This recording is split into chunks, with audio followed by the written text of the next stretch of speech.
just means less freedom for us. You gotta get this through your head. They're taking away our freedom. They're dividing us through this mainstream narrative, and then they're conquering us. And who are they?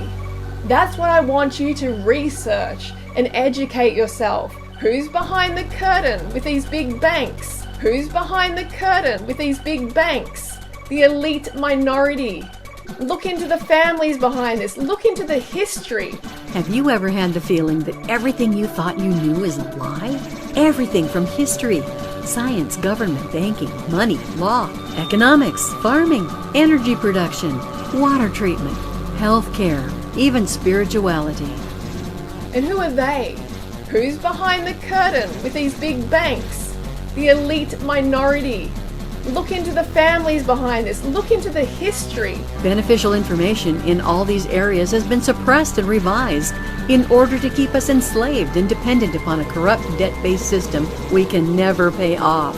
The brainwashing that you are suffering from now, this media propaganda, it's just taking over everybody's psyche, basically. And this is exactly what the system wants. This is exactly what they want. And who are they? Who's behind the curtain with these big banks? This is June 16th, 2020. Today, and in the last week or so, certain quarters of the internet have been freaking out at the extent to which vegan impresario and self-styled diet guru Freelee the Banana Girl has revealed herself to be right-wing, if not racist, if not anti-Semitic. In the first 20 minutes of her new video, she uses quite a lot of coded language, what you might call right-wing dog whistling, what you might call alt-right watchwords, indicating the extent to which she's not merely someone who participates in the internet subculture of conspiracy theories, blaming the government for obesity, blaming the government for people's addiction to meat and cheese, blaming the government for modern medical science, blaming the government and mass media advertising for why people believe they need to use shampoo. Anyone remember that? Anyone remember when she had a political crusade against shampoo? No? She's someone who has participated in, and she has been, shall we say, brainwashed by a great many fad conspiracy theories on the internet. So it's not completely surprising to learn that her view of the world has also been warped by some right-wing, racist, and anti-Semitic conspiracy theories about the world. Before I go into this any deeper, I just want to say, this sort of topic, it's shallow and it's deep at the same time. It's fake and it's real at the same damn time.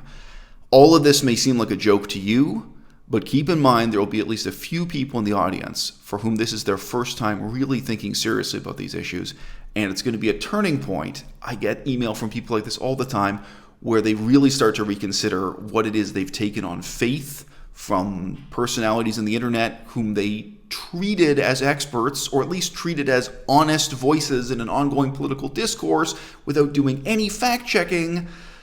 And you probably established that relationship of trust with the broadcaster just because they had a pretty face or a best-selling diet book, or they danced in an appealing way on TikTok, or whatever it is that's going on these days.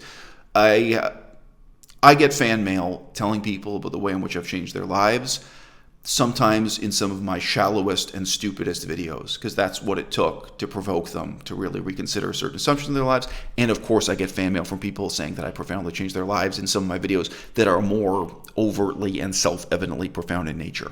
But hey guys, all the time, the shallow is the body of the profound. Investigating something fake, the very fakeness turns out to be a container that conceals something real, something really worth investigating, really worth reflecting on. And this case of Freelee's right-wing and racist tendencies is no different. In the first 20 minutes of her video, 20 minutes that many people skipped over because she verbally prompts the audience to skip over. She says, hey, you might want to skip ahead to the 20-minute mark if you just want to hear what Freelee has to say against Black Lives Matter, etc. So many people did that.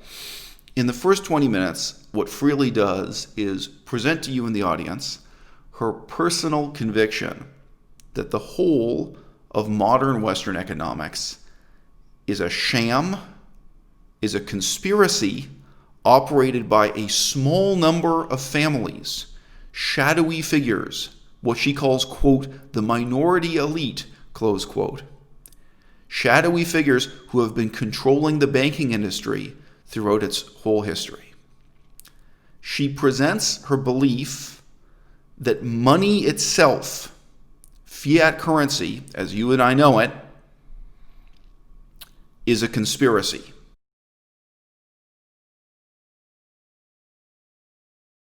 I'm going to start this video off with a quote. Henry Ford once said, "It is well enough that the people of the nation do not understand our banking and monetary system. For if they did, I believe there would be a revolution before tomorrow morning."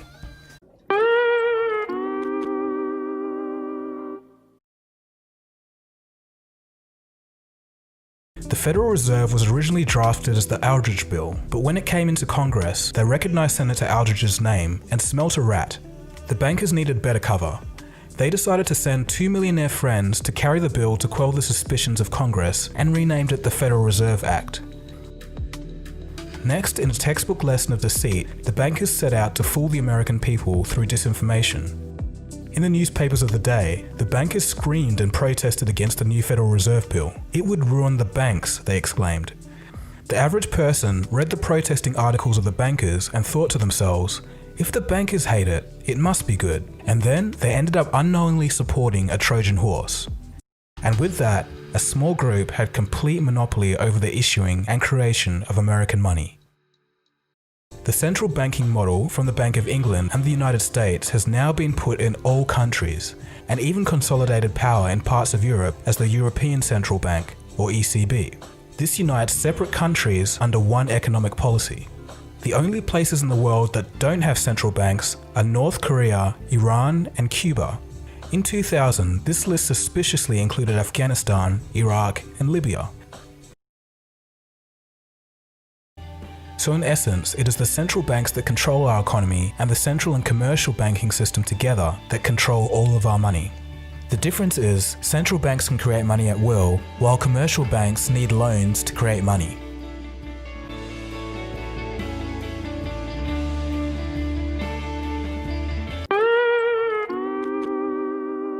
This somewhat bizarre view of the economy has three types of proponents: neo-Nazis, white supremacists, and small numbers of right-wing libertarians who may or may not be racist as individuals, but their worldview isn't necessarily racist. Small numbers of right-wing libertarians who want to go back to the gold standard and who argue passionately but not persuasively that somehow the economy of the United States of America was way better in the 1890s, and that even healthcare was better in the 1890s, before the federal government got involved. It's a general crackpot argument against government regulation of any kind, including an opposition to the government regulation of money. So Freelee could be an example of someone who has been drawn into conversations on Reddit, Facebook, the various, political sub-basements of the internet, where she gradually got accustomed to this conspiracy theory view of the economy of the world and came to regard it as more real than what you can read in the newspaper. As she says passionately and insistently many times, she believes that the mainstream media are controlled by this conspiracy. Or it could be that she does, to some extent, actively, intentionally, and knowingly participate in white supremacism, anti-Semitism, neo-Nazism, or some kind of right-wing libertarian ideology.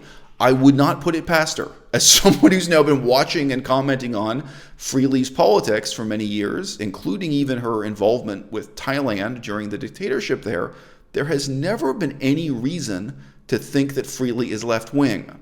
The fact that she's the type of person who can convince herself that, like, shampoo is a government conspiracy, or that toothpaste is a government conspiracy, or that everything that's taught in, the colleges of dietetics and nutrition are the product of a government conspiracy, that kind of conspiratorial thinking is, kind of inevitably, electably, inherently right-wing. It tends to draw people over to the far right, not to the far left. And people who are now shocked and horrified by hearing Freelee talk against Black Lives Matter in this way Can you remember any kind of contrast from her political past?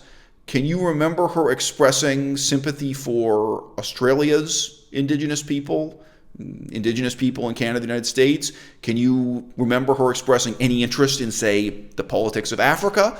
Can you remember during her years of living in Thailand, part-time, if not full-time, she was in Thailand for many months of the year, all the time, can you remember her ever expressing any interest in the plight of the poor and the downtrodden, let alone ethnic minorities, migrants, refugees?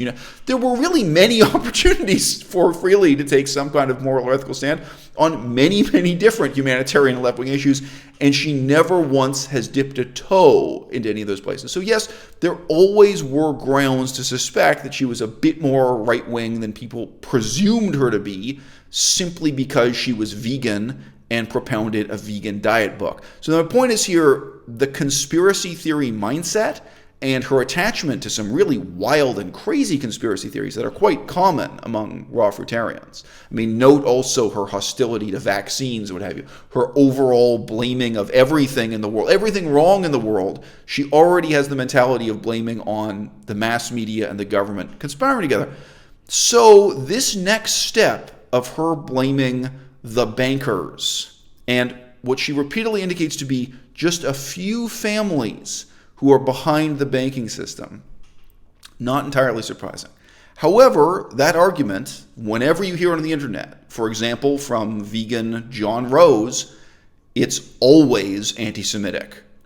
What she's doing is playing a game of asking the audience to fill in the blanks, where she tells you, Google around, you'll figure out who I'm talking about. You'll figure out who the few families are who throughout the whole history of Europe have controlled the banks, who set up this whole system that she believes is some kind of conspiracy to impoverish people and make them chase debt and so-called fictional money their whole life. She says all this stuff. She uses all of the key terms that, again, either have to come from right-wing libertarian nutcases or, frankly, neo-Nazis. Nobody else engages in this discourse.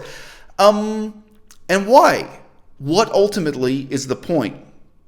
People like Freelee, including these libertarians, they believe that the banking system was set up to conceal and exploit what she calls fictional money, creating money out of nothing. Now, this is fundamentally an error on her part. But where does it come from? This apprehension that what's fundamentally wrong with the banking system and the economy, leading to the conspiracy theory of the banks and the government controlling the mass media to brainwash you, blah, blah, blah. Where does all this come from? Imagine that you go to a store and you buy a bunch of groceries. And then rather than paying in cash, the manager of the grocery store says to you, hey, do you want us to add that to your tab? This was much more common in the 1950s or 1960s. You've probably seen movies or sitcoms where somebody at a bar talks about paying their tab. It's disappeared from our culture in the 21st century, in part because paying with a credit card is so much easier. But there was a time when it was common for all kinds of businesses, including grocery stores, to run up a tab, to run up a bill for their customers, just using a pencil and piece of paper. They would write down how much money the customer owed the shop, and then maybe once a month or once every few months, the customer would settle the bill and pay the money outstanding. There's absolutely no reason to regard this as a conspiracy or as creating money out of nothing. But the misconception at the heart of this bizarre anti-Semitic conspiracy theory about banks controlling the world is actually this crude. It's fear and hostility towards the way in which debt, even debt that's created just by writing down on a piece of paper that you will pay me later, increases, in effect, the amount of money in circulation. So if you got paid by your job only $1,000 in a month and you were going to spend $200 on groceries, the fact that the manager of the store is willing to write down for you, they're willing to run a tab, they're willing to say, it's okay, you can come back and pay me later, that does mean that you still have more money in your pocket that you could go and spend elsewhere. Now, you do that at your own risk because sooner or later you have to pay back the grocery store manager. But nevertheless, there is in effect more money in circulation because of this form of debt, even if it's just debt created with a pencil and paper. Millions of people using millions of credit cards and millions of bank accounts do in this way multiply over and over again the amount of money being spent, the amount of money being saved, and some of that money exists in the form of debt. What people like Freelee are propounding, what she says directly, and in the video she uses short clips from, is that somehow money being exchanged with debt creates some sort of mass social hypnosis that enslaves people into working their whole lives, and otherwise, if it wasn't for this vast conspiracy of banks and debt and credit cards and what have you, that somehow everyone would have plenty of wealth, poverty wouldn't exist in the world, all poverty, all want, all hunger is just the product of this evil conspiracy that a few families, a minority elite, are benefiting from. And she then says, you go ahead and Google it. Don't trust the mainstream media. Don't trust mainstream social media. You Google around and figure out who it is she's talking about. Again, a neo-Nazi like John Rose plays exactly the same game. That sick group of people, the powers that be, who control the media. It's obvious. Governments lie. The official version can't be trusted. History books are bunk. Look what Henry Ford did. He spent $5 million of the money, sacrificed his life, sacrificed a lot of money. He lost a lot of business by spending that $5 million over a 7-year period of time. You know what he did? He bought a newspaper, refused to take any advertising. He lost money on it. Now, Henry Ford was a rich man. He was the richest guy back then, industrialist. He was a good man, kind-hearted man. He was a vegetarian. He doubled his workers' wages overnight. Paid the guy who got the least more money than his competitors paid the most. Gave him a pension plan. He donated $12 million the first year on behalf of those. And when he found out the powers that be and who they were, what did he do? There may be a few of you in the audience who are so jejune as to object and say, no. What Freelee's saying is just a reasonable theoretical approach to explaining poverty on planet Earth. If so, ask yourself a few very simple questions. Cambodia, under communism, why was it poor? Poverty in Cambodia during communism, after communism, during the war, after the war, cannot be explained as the product of a banker's conspiracy to hypnotize people into living their lives with credit cards, a whole economy defined by debt.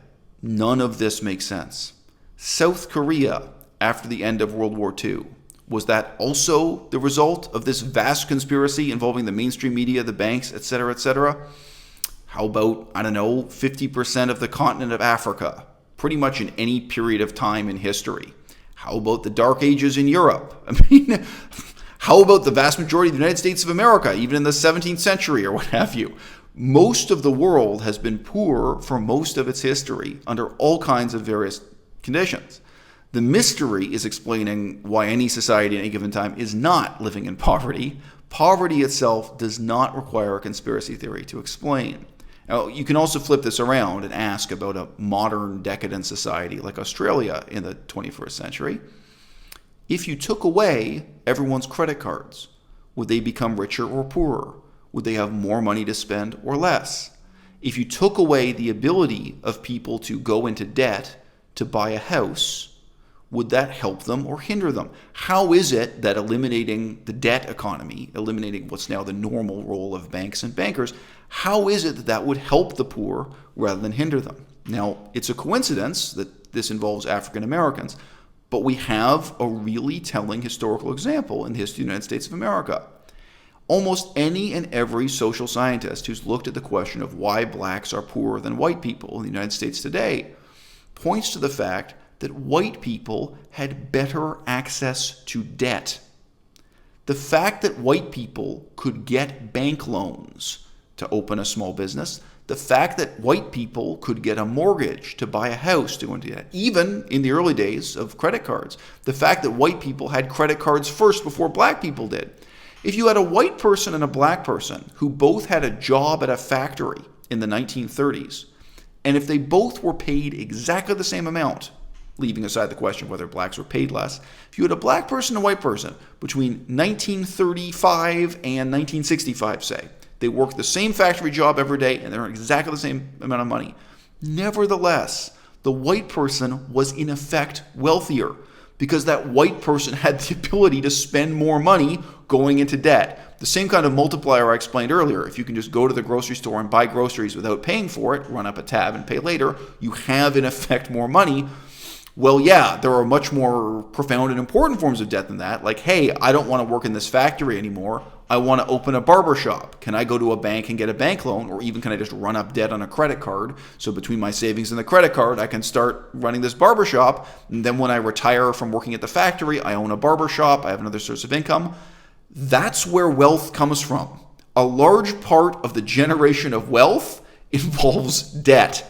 And by depriving black people of access to debt, giving them far fewer options, it was much harder for them to buy a house, open a business, etc. Black people were disadvantaged for generations and generations, right? Freelee the Banana Girl's theory is voiced on the internet by many crackpots, and not all of them are racist. But people, even with the best of intentions, become part of one of these internet conspiracy subcultures without even realizing that's what they're doing. They start to regard really extreme and easily falsifiable claims, for example, from anti-vaxxers, people who are against vaccines. They start to regard those as scientific truth, and then when they're confronted with real scientific facts, they dismiss that as being a product of the media being controlled by a conspiracy, right? That's how anti-vaxxers think.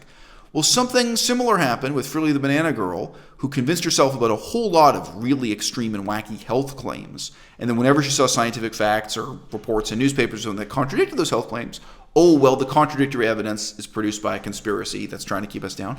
It's not surprising she took another step into madness, understanding economics and politics in terms of this vast conspiracy that is at all times trying to suppress her view of the world. In conclusion, if you were to ask me straight up, is Freelee anti-Semitic? My answer is yes.